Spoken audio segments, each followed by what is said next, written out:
นี่ก็ซื้อเนื้อวัวนะชอกหาเหงในคนไหนเอาดีไหมเนื้อวัวสาบก่อนฮะตั้งสุดเท่าต้องดีล่างก่อนนะล่างมือเป็นสุกมือเข้มๆก่อนนะนี่ครับอันนี้เดี๋ยวเนื้อวัวนะครับมาเลี้ยวในเนื้อวัวหาเหงในได้กินหนึ่งตาของโป๊ะนะ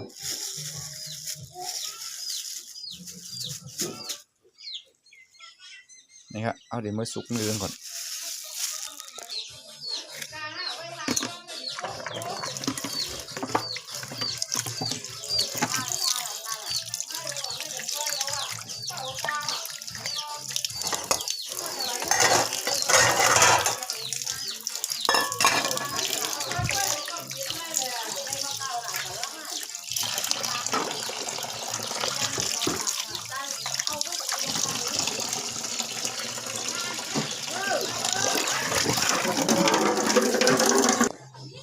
นี่ครับผมได้มาเลือกเอาเนื้อหลีมันในซาค่ะเนาะนะครับทั้งหมดก็มีอยู่ข้างในครับเนื้อหาเหง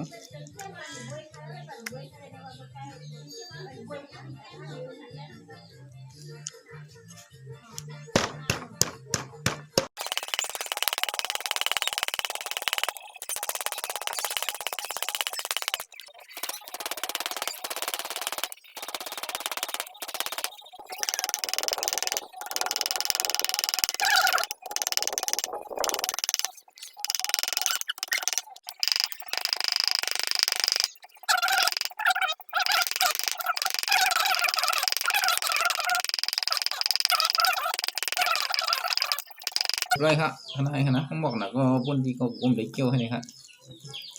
สันตานบัวครับ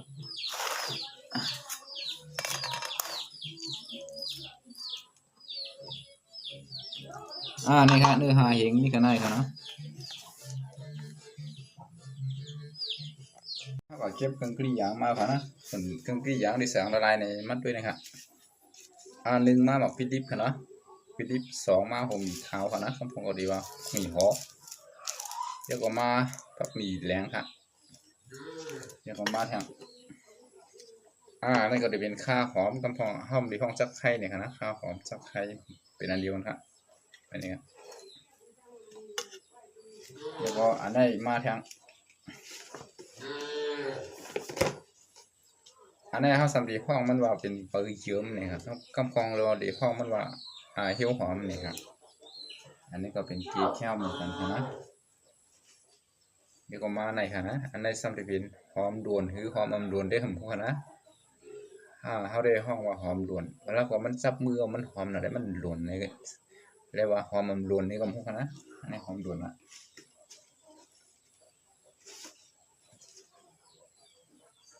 ส่วนอันนี้ซ้ำจะเป็นใบลิ้วนะใบลิ้วอันไทยเขาห้องว่าใบมะกรูดอันนี้ค่ะนะห้องที่ห้องว่าใบลิ้วเนี่ยครับ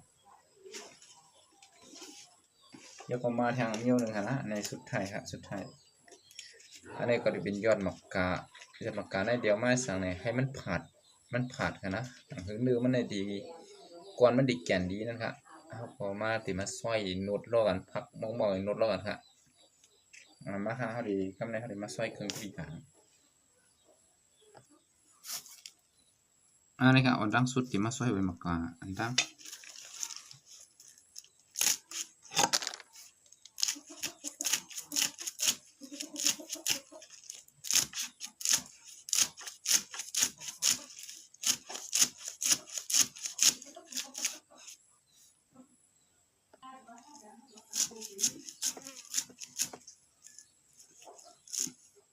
เพราะว่าเขาซอยเป็นมะกาเนี่ยเขาได้พักนะพักให้มอง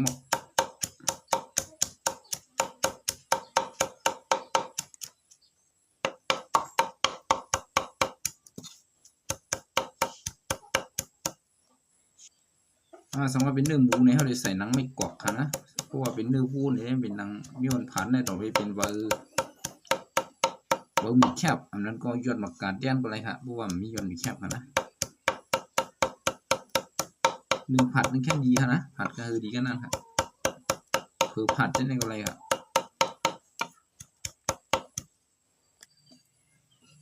นี่ครับใบมะกาวก็มอกดีแล้ว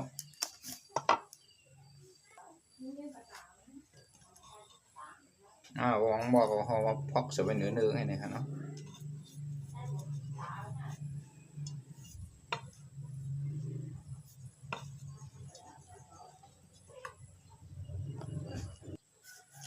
ในก็เหี่ยวหอมกันนะเดี๋ยวมาซอย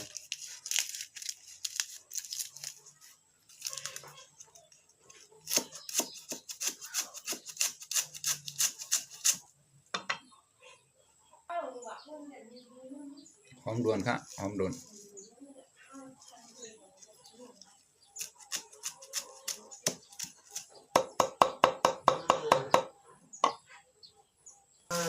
วอลิวฮะวอลิว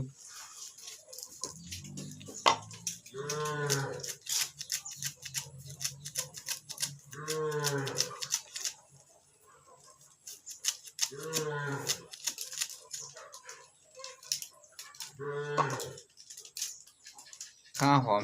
จับไข่ค่ะเนาะ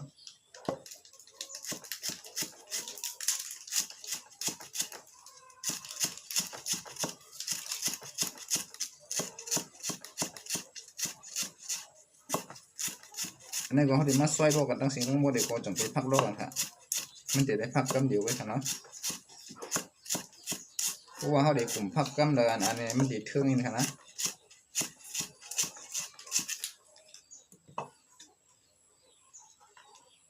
หมักพริกดิบค่ะหมักพริกดิบเนี่ยเขาได้ใส่ซีพาหวยครับ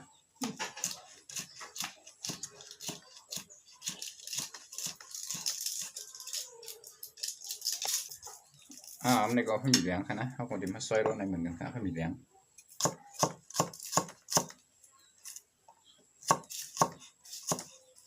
พักร้อนมุดๆค่ะ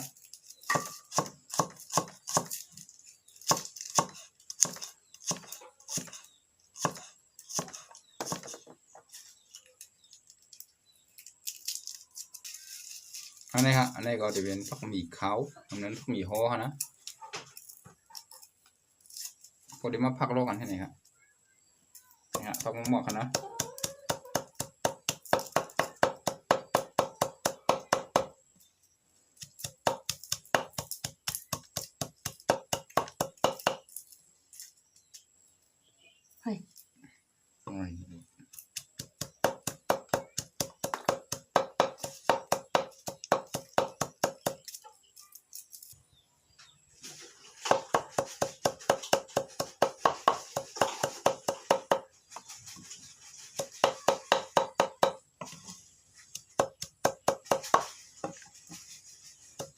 เรียบร้อยครับเครื่องกิริยาก็พัก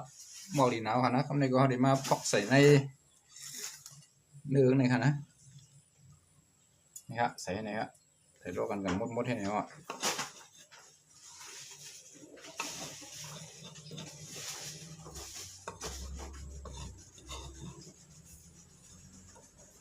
นี่ครับใส่ด้วยเนื้อให้ไหนครับนะ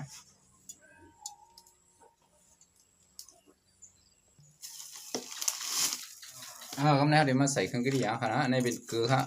เกลือเจียมใส่หมวกกันน็อกโอ้ยพอใส่เทียงนะครับอันนี้ก็จะเป็นพองหวานค่ะนะพองหวานเขาได้พองหวานน้ำปลาพองนะครับใส่กันนะครับกำบ้อมถูกแม่นเขาให้ขึ้นจิ้มเอาค่ะคือที่ใช้อย่างนั้น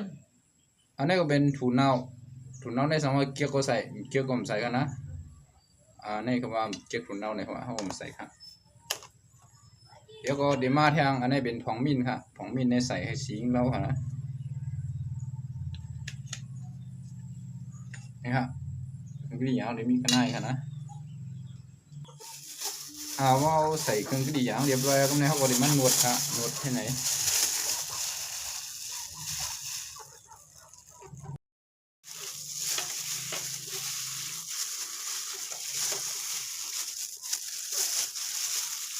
ใส่ต่อ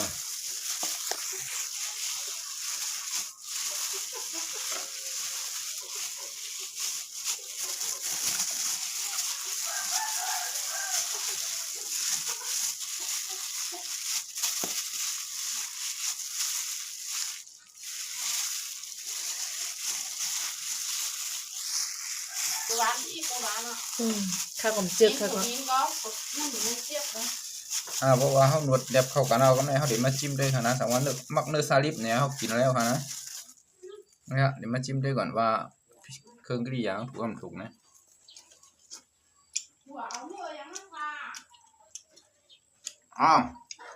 ช่ำเดียวฮะนะกึ่งถูกดีนะฮะจิ้มด้วยทางกล้ามกันนะมันหวานนะฮะเดี๋ยวอะไรจิ้มออกให้จิ้มเชียงให้ไหนดีอ่ะอันนี้เป็นเนื้อลิบค่ะนะเนื้อลิบนะครับ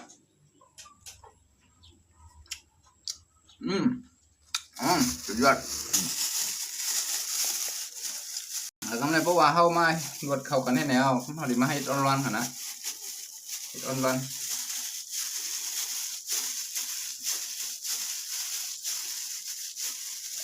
นะครับเพราะว่าเขาจึกร้อนๆเด็กนี่ก็เขาเด็กก็เลยนะในหมอกกันให้ก็ดีขนาดเป็นไงเฮ็ดก่อนนี่ครับ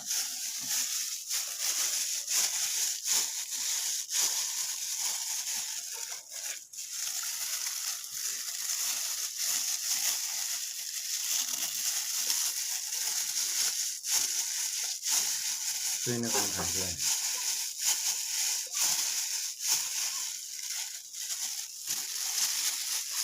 ช่วยในกองถ่ายมันมีเยอะนะ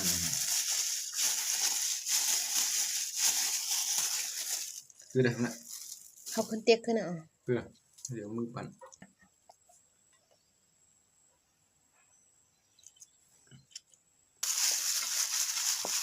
มุ้งโดนสุกปั่นเดียว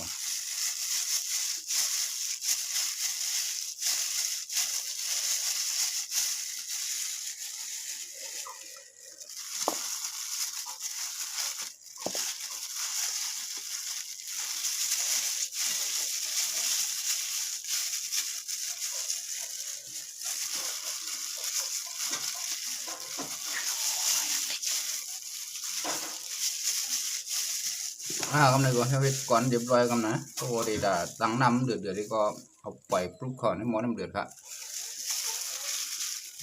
พยาวก็เดี๋ยวมาใส่น้ำค่ะนะน้ำนี่ครับมันหวาน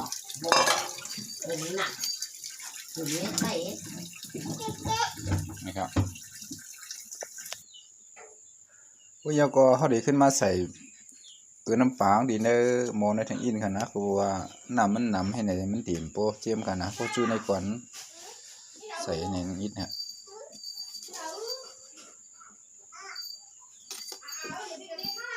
แล้วก็เดี๋ยวไปดิ้วนิบตัดลงกับจอมให้ในในข้าวหอมค่ะนะข้าวหอมตัดใส่ทางอินเพราะว่าน้ำมันพดเอาเนี่ยฮะจงแถวก้อนเนื้อใส่ค่ะเนาะน้ำพดเอาค่ะเนาะผมในก็เดี๋ยวเนื้อสักก้อนถอกใส่ครับ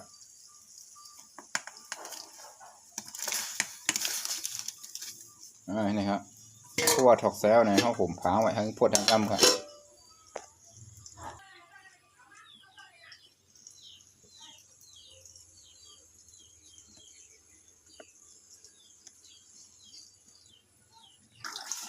ผมในก็นำพดเอา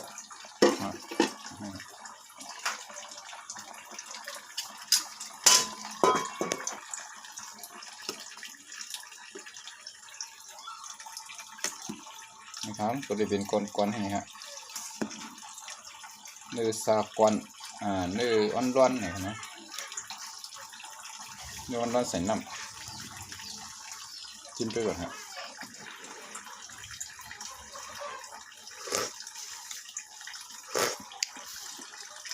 แคมหนาวนะน้ำผดแก้มหนาวน้ำนั่นแหละดูได้ไปเรียบสุกดีอินครับไปแดงอินครับเนาะเขาก็ได้ตักปกเป็ดอินครับปกเป็นไงบกแคมกันเนาะ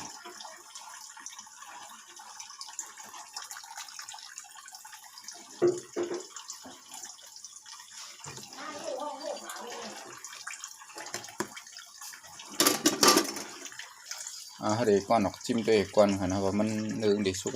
ปคู่กันนะ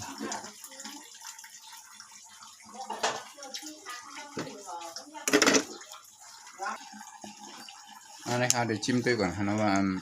เนื้อมันสุกไหม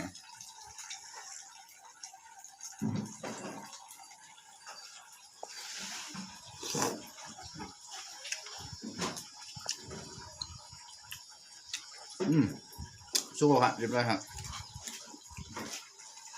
หวานดีค่ะเนาะ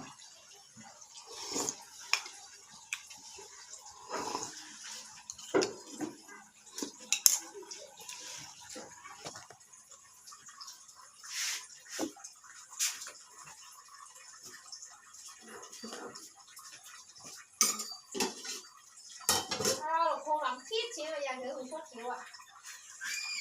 ยองงั้นน่ะกับเราง่ายเจ็บไปยินมันช่วยดูเลยนี่ครับเนื้อสากลเนื้ออ่อนร้อน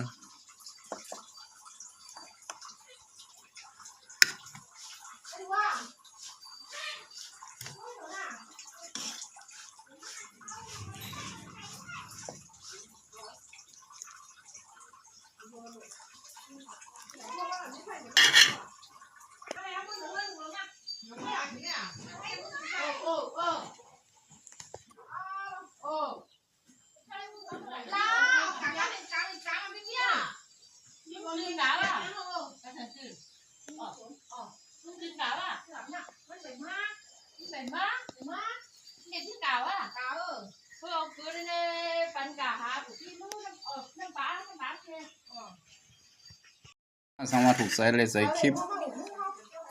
ในสากลเท่านี้ก็ฝากกดไลค์กดแชร์เป็นน้ำๆค่ะนะไม่สุขะอันนี้ก็ได้ย้อนกินเนื้อสากลเท่าก่อนค่ะนะส่งขึ้นทบกันใหม่ในคลิปใหม่ในคลิปวิดีโอใหม่ทางค่ะนะไม่สุขะทบกันใหม่ค่ะ